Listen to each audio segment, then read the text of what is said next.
Welcome to PLZ Soccer. I'm delighted to say Neil Lennon is with me here.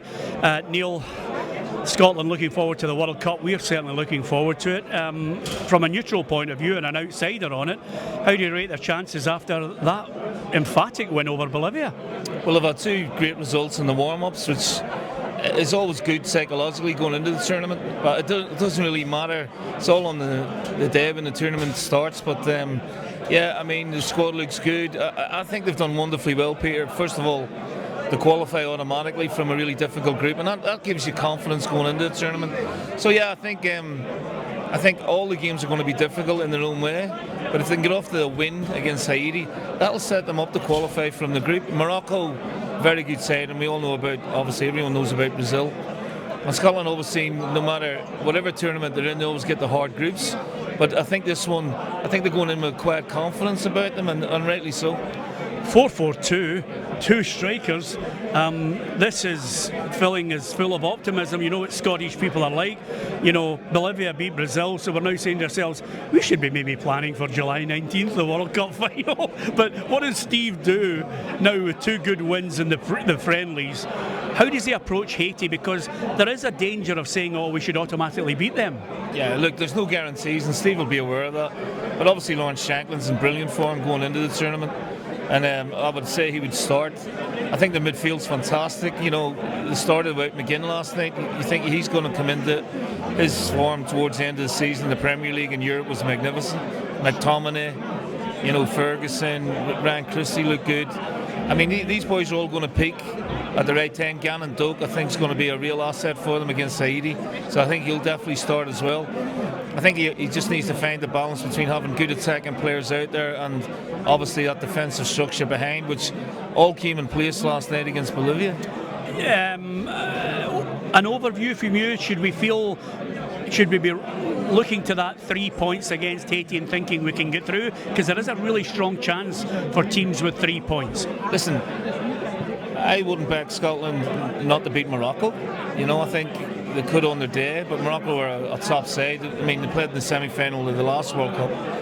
But obviously everyone's looking at the Haiti game to get the 3 points, but even if they get a point, they can always think of maybe beating Morocco or even, you know, digging in and getting a result against Brazil. But I think Steve will look at that game and say, you know, this is one we can definitely win. And if you do win it, then psychologically it takes all the pressure off the remaining games for the group. And I think Scotland fans should have quiet optimism. They're always self-deprecating, the Scottish, with the Irish as well, because we're only here for the week. But I think the Scotland squad, already it surprised a lot of people by how they qualified, and they could just be a little surprise packet in this World Cup. Just slightly digressing, what a great season for you at Dunfermline. Oh, thanks very much. Really enjoyed it.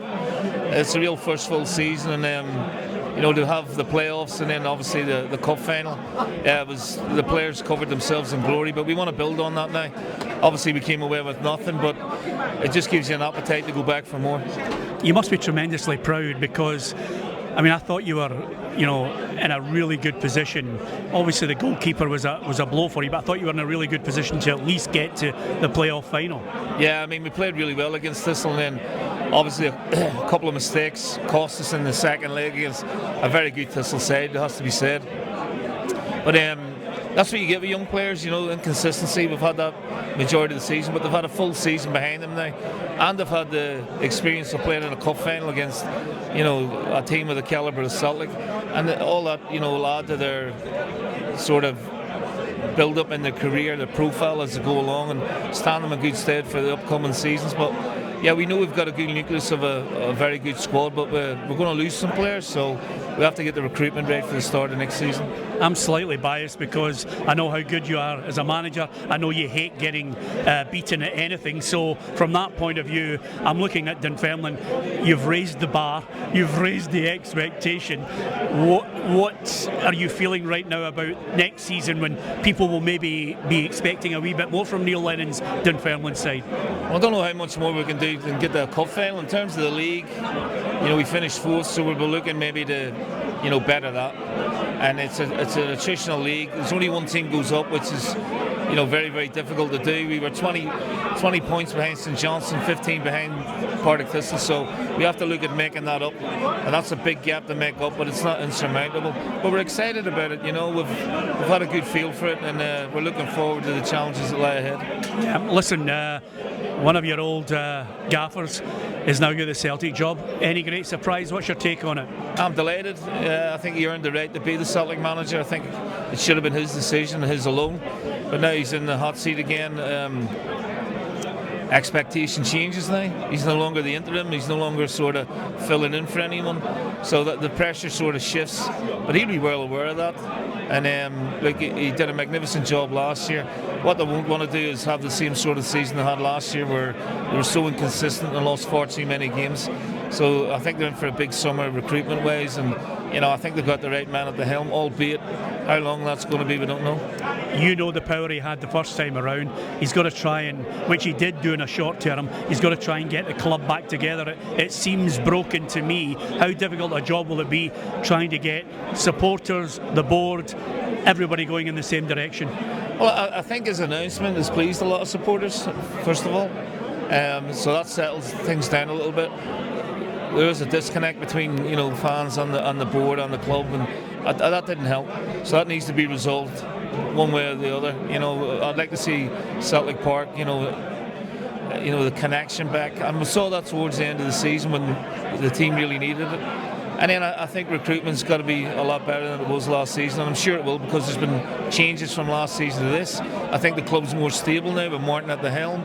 I think there's a respect and a level of respect for him outside the building and inside the building as well.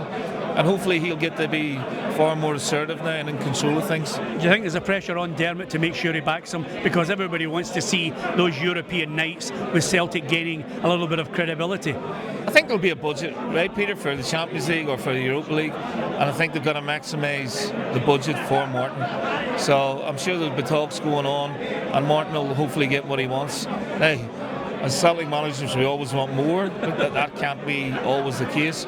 But they've got to give them the best possible chance, which I'm sure they will, of qualifying for the Champions League, and then the whole season opens up then. And just one little final point on it, how good it is to have a good backroom team. When you were there, they had Steve Walford, John Robertson. How important do you think Shaun Maloney and Mark Fotheringham will be to him? I think they developed a great relationship there over the last 6 months. I know, speaking of Martin, he was really pleased with both those lads. You still got Stevie Woods in there and Gav Strachan and Steve McManus, and they're all sort of pulling in the one direction, and they're all behind the manager. And it's a different generation for him, but he sort of I wouldn't say it was seamless, but he adapted to it. And I think there's that sort of settlement now between them all, and they know what their jobs are going forward.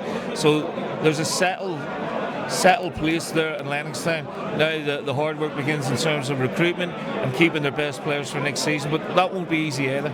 Will you be here at 74 managing and me interviewing you? I really hope so, Pete. I don't know about you, but I'm hoping I'll be here anyway. There's a brilliant line. I'm not going to let you finish in that. Who's going to win the World Cup? My initial feeling would be France.